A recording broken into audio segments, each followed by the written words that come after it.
High, नमस्ते। के तपाईहरु जापानमा नयाँ बिजनेस सुरु गर्ने, भिसा परिवर्तन गर्ने वा ट्याक्स सम्बन्धी काम कसरी गर्ने भनेर सोच्दै हुनुहुन्छ?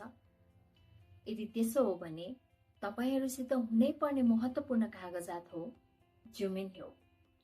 यस भिडियोमा जुमिन्ह्यो भनेको के हो, यसमा के कस्ता जानकारीहरू हुन्छन् अनि यो किन महत्त्वपूर्ण छ भनेर विचार गर्नेछौँ। भिडियो जानकारीमूलक भएकोले कृपया अन्तसम्म हेरिदिनुहोला। सरल भाषामा भन्ने हो भने जुमिन्ह्योले तपाई कहाँ बस्नुहुन्छ अनि कोसँग बस्नुहुन्छ भनेर प्रमाणित गर्छ। तपाईले यो कागजात जापानको कुनै स्थानीय वडा कार्यालयबाट प्राप्त गर्न सक्नुहुन्छ। यसमा परिवारको मुख्य व्यक्तिको नाम, ठेगाना, सँगै बस्ने परिवारको जानकारी जस्तै तिनीहरूको नाम, ठेगाना, उमेर, जाइरो कार्ड नम्बर आदि लेखिएको हुन्छ।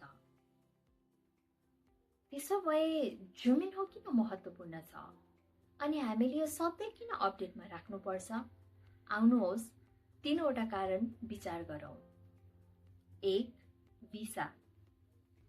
अध्यागमन कार्यालयले भिसा नवीकरण वा पीआर को लागि तपाई साच्चै त्यही ठेगानामा बस्नुहुन्छ कि हुन्न भनी हेर्न नयाँ जुमिन्ह्यो माग्छ।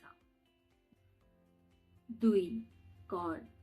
जापानमा तपाईको स्थानीय बासिन्दा कर, रेसिडेन्ट ट्याक्स।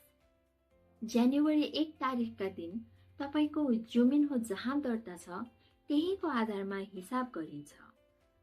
जुमिन्ह्यो अपडेट भएन भने कर तिरेको प्रमाणपत्र पाइँदैन, जसले भिसा रोकिन सक्छ। 3. व्यवसाय।